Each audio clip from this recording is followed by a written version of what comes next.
The broadcast, the family of Nancy Modoni, a woman who was brutally murdered in Kiharu village, Mukurweini, Nyeri County, is urging the government to speed up investigations to determine who killed their daughter. According to the husband of the deceased, Modoni left home on Tuesday at 10 p.m., going to the shops, but never returned. NTV's Margaret Kimathi now reports. 36-year-old Nancy Modoni was last seen on January 23rd at 10 p.m. when she was having supper with her family at Kiharu village in Mukurweini sub-county.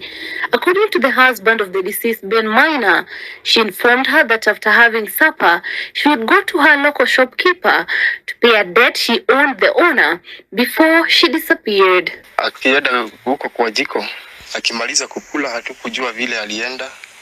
Tulistukia ameenda. Tukaanza kumtafuta sasa. Mimi nilistukia kama saa 4. Nilistukia saa 4 hayuko. After spending a restless night, Maina woke up at 5 a.m. to prepare his children to go to school and later launched a search for his wife of 17 years. Nikakuja, sikuweza kwenda hata kibarua. Nikang'ang'ana. Sasa hiyo siku iliisha ni kama ninamtafuta na sikumuona. When Maina realized he could not trace his wife's footsteps, he reported the matter to the assistant chief. He learnt of his wife's death through Facebook after someone posted a photo of a dumped body along the Ngathi Ishamara Road. Sasa niliona kwa simu, nikaona hiyo picha zenye zilipikwa hapo kwa FB. Nikaona hiyo nguo ni kama ya ule mtu wangu. Nikakuja sasa kuangalia hiyo nguo. Nikaona nguo sioni. Sasa hapo nikaamua tu, huyo mtu wangu sijui mahali yako, wacha tu nikimbie huko nione kama ni yeye. Nikienda nikakuconfirm nikapata ni yeye. Ametuacha tu. Father of the deceased, Gibson Wanjohi, demanded justice for his last-born daughter, saying that she did not deserve to die the way she did. Lazima tutake kwa manake. Hakuna si kuku ni mtu binadamu. Manake hata wakati niliposikia mambo hiyo, nilishangaa sana manake. Nikafikiria yeye ndio wamegombana na bwana. Yeye alikuwa mzuri kwa majirani, hata sisi hatukuwa ubaya na yeye. Mzuri tu. Hakuna shida na watu wengine. Mtu mzuri tu. On Thursday 25th, a mutilated body of a middle-aged woman was found dumped in a thicket in Kiharu, several kilometers from her home. According to Mukurweini Sub-County Police Commander Beatrice Nyaga, the woman's face was disfigured while her body had bruises on her neck and thighs. In addition, one of her arms was broken, indicating that she was in a temporary struggle with the perpetrator or perpetrators who murdered her. Police in Mukurweini are conducting investigations to find her killer. She's among 17 women who have been killed this year alone. Margaret Kimathi, NTV. Now, a life lost is one too many. More than 500 women have been killed in the last decade. Too big a figure that throws the country into national shame. The country has failed, and it has failed its women folk too. It is important to note that in the last 1 decade, tremendous digital technological revolution has caused a complete shift in how our society conducts its affairs. This includes how people date, interact, and even how the media reports the news. What has remained constant thus far is femicide and gender-based violence. Women often bear the brunt of it all, with few cases of men victims, but equally alarming. So where is the missing link? Tonight we talk to various stakeholders on this matter on a day women and lobbyists held nationwide protests following a spate of killings targeted on women. Stop killing women and femicide. Stop killing women and femicide. Stop killing women and femicide. Absolutely. And one life lost is one too many. More than 500 women have been killed in the last decade. Too big a figure that thrusts the country into a national shame. The country has failed, and it has failed its women folk too. It is important to know that in the last one decade, tremendous digital technological revolution has caused a complete shift in how our society conduct its affairs. This includes how people date, interact, and even how the media reports the news. What has remained constant thus far is femicide and gender-based violence. Women often bear the brunt of it all, with few cases of men victims, but equally alarming. So where is the mission link? Tonight, we hear from various stakeholders on this matter on a day women and lobbyists held a nationwide protest following the spate of killings targeted on women. Thank you so much, ladies and gentlemen, for joining me tonight on NTV on this candid conversation. And maybe I'll just go straight to the point. Is this wave of femicide a new thing, or just the nature of the execution that has rattled women and lobbyists to take action? Maybe I'll hear from you, Felicity. As a woman who is into sex work, femicide has been there because we lost in 2008. There was a case of Onyancha who was actually killing sex workers in Thika, Nairobi, and different parts of the country, Nakuru. And as sex workers in 2009, we took the first demonstrations in 2010. And by saying stop killing sex workers, we are also a human being. But there is this thing about naming and shaming which came forward, and it made people look like it is a sex workers thing. But it was a women's thing because it was only the women who are into sex work who are being murdered by Onyancha. Yes. Maybe, what do you have to say, Wango? You will discover that every other time a woman is killed, but then how do we document it? Do we document it as a homicide or murder? Or do we document it as femicide? And the reason why I'm saying that is, are you looking at the root cause, why the woman was actually killed, and the circumstances that surround that specific crime scene? If you look at 2018, we actually held a vigil. Then Matiang'i was the CS Interior. We held a vigil at Nairobi University, and people committed, various state agencies committed that they will address the issues of femicide or violence against women. To date, we are still grappling with the same issue day in, day out. We have a gentleman in studio, and maybe it's also beautiful to hear from him. What do you have to say regarding today women have come out to speak about it, but also we've seen cases where men have also been killed, but we don't see men speaking out. Where is the gap? The issue of the boy child is always on the back, and nobody's looking at the gender when it comes to men, and that's why men have been raised in a society where you are told, go fight for what you know. There's no silver spoon when it comes to your issues. So men do not cry. Yeah, men do not cry. You have to be strong. So it becomes as if men do not have feelings, and that's why some of them, with the bitterness inside them, then they end up doing the unexpected. Mami Francis, leo nimekuona ulikuwa na mabango pale unapiga kelele unasema jamani wanawake tujitokeze. Swala hili umelichukulia vipi wewe kama mtoto wa kike na pia mtoto ambaye umejitosa katika mitandao, na tasnia ya mitandao si rahisi? The blame game here iko kwa wanawake.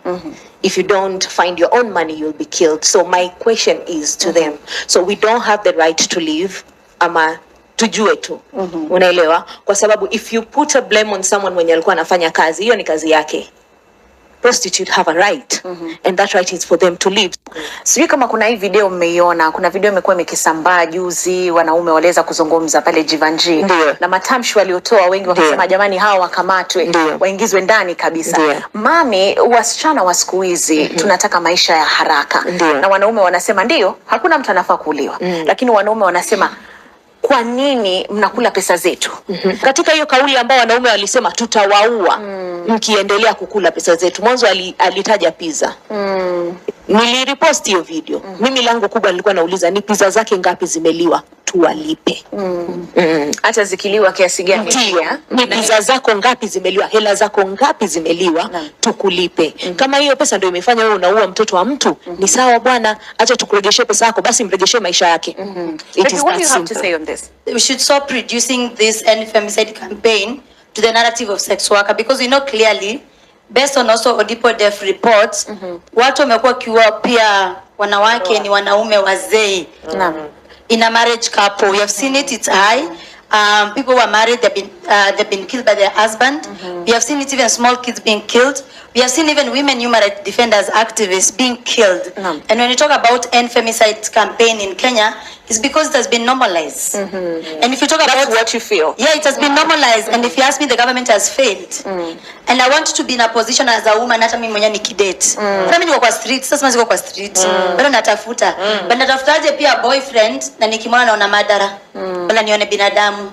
So I feel even as a country, tunafaa to stop this narrative of saying femicide is because women want better. Nani hataki better life? Kuna mtu anataka kusafa? Who want to suffer? Hata nyinyi journalists wanataka kusafa? I mean, do you feel that women, we've been subjected to be objects? Yes. And we've normalized it to a point that you have to defend yourself for being a woman. You have to actually, and we're having this discussion before this, and we're saying, as a woman, probably, I can't speak for a man, but as a woman, every day I have to think about where I'm going somewhere, I need to dress like this, I need to always, there are 15 steps before I get to the main agenda. So for us as women, I feel like it's very unfair, and we need to be in an environment where I am judged for who I am and not because I'm a woman or what I, how I look. When you say we have normalized it, who is we? I will say the society in totality, but most of it men.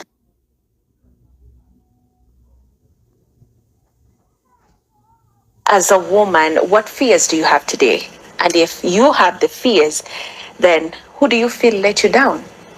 As a woman, just by the mere fact of existing, it's a fear, because I don't know what I'll get when I walk out there, or even when I'm in my house. There is danger everywhere. I'll start from like the way society functions. The woman, generally, I am given a lower value when it comes to women, and I think that's why it's so easy for a man to kill me, and that man is not brought to justice because my life does not hold value. There's the fear of going out at night. There's the fear of walking in secluded places. There's the fear of, even if, say, you are a mother to a daughter, there's the fear of even just leaving your daughter at home with even their parents. So where do we place girl child empowerment? Because from what you're saying, I can hear the pain. Yes. Your heart is bleeding as a woman. But again, when you come to the society, and I'm happy at least we have a gentleman in studio, they say that women have been empowered. So women being empowered, where do we place this? I'd like to speak that in the sense that there's power and there's assumed power. So what men have is power. Okay. What women have is assumed power. We are, and I feel like this is like a dangling carrot. Like, here's the power, you can have it, but you really don't. So Felicitas, allow me to bring into attention this thing that is now even trending on social media, and that is the victim blaming. Because when you go through the comments, our sisters who've just lost the other day, you'll find so many people stating, why did they take themselves to where they went to? I would like to speak into my expertise as a woman, but a woman who is into sex work again. So one of the things is the fact that sex work has been there, and it has been there for years. Like Mukali said it, we women, we take care of men.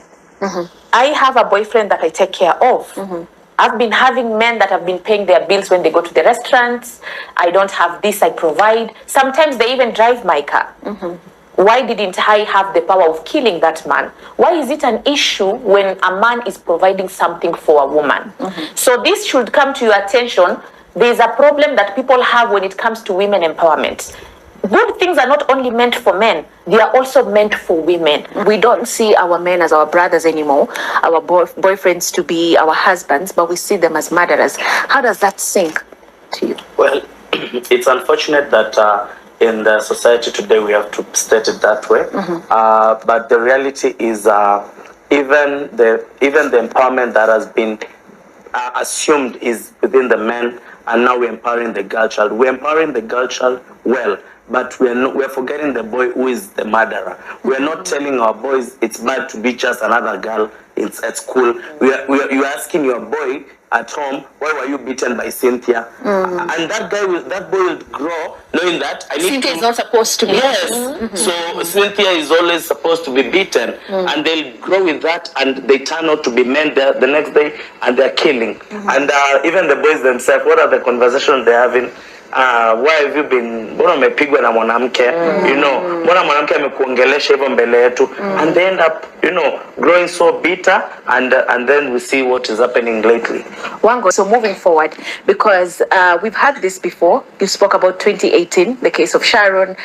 I'm looking at 10 years from now, 5 years from now. Are we still going to have this same focus group to speak of the same issue? So then we need to fix the gap. I think it has been mentioned many times, but I think femicide has to be written in the Constitution as a crime on its own. A crime that when a woman is killed, it's documented as femicide. That's one.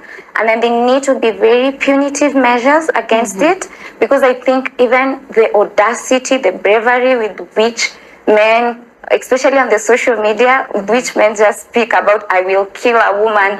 It just shows that I can do it. So there's so much freedom. Yeah, like they just say it, because if they knew that if I dared kill this person because she is a woman, and these are the repercussions for it, they wouldn't be so shameless in speaking like that. From where I'm coming from, in a way for us to fix this nation, it needs to start with us. And as women, we've started it. Because women have been working in isolation. Oh, I'm a farmer, I'm a woman who is into farming. I cannot associate with those women. But today we have the End Femicide Kenya movement, where women have come together, where we do not discriminate women because of their gender. Me being one of the organizers, and I am a sex worker, I feel like I have been given an opportunity to put an end into this. Because if we sit together as women, we will strategize and end all those languages that people are speaking about. Is it working? It is really working. That's the reason why today we were expecting 500 women. We ended up having more than 3,000 women marching together with their fellow women. Kama alivyosema kwa Kiswahili tunasema umoja ni nguvu, utengano ni udhaifu. So today tumekuja pamoja.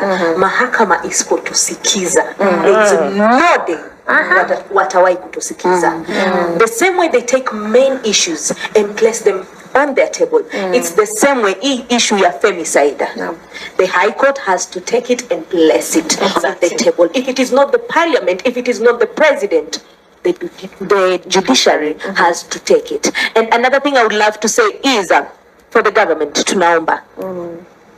Mimi nikienda nikiripoti kuna mtu wangu ameuliwa. Nikienda nikiripoti nimepigwa. Si jukumu langu kama mwanamke nitoe mafuta nilipe polisi aende afanye uchunguzi. All I'm asking is can we have financial dependency on this sector? Currently the country is not short of laws. You have the constitution and you have numerous laws that support different that address different crimes.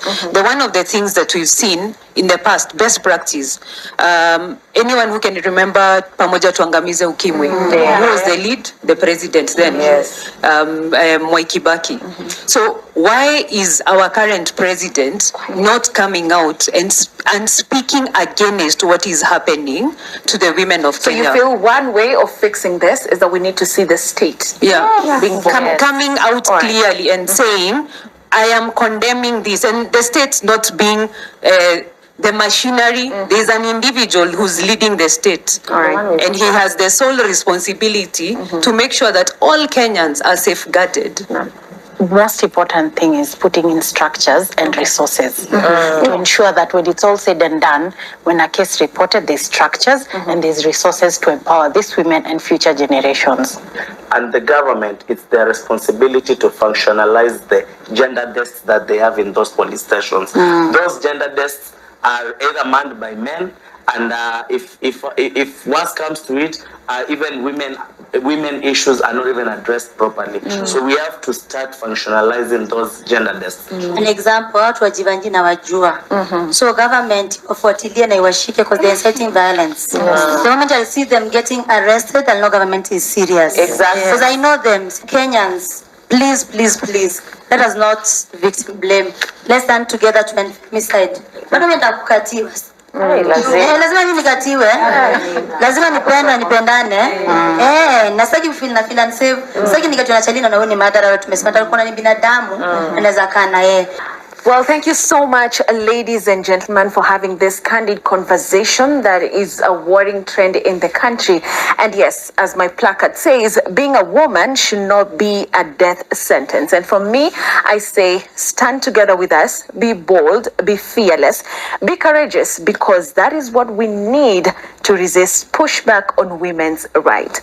My name is Frida Mwaka, as I always say it in Swahili, siku zote ukiniita, nitaitika. Stop killing women and femicide. Stop killing women and femicide. Stop killing women and femicide. Stop killing women and femicide.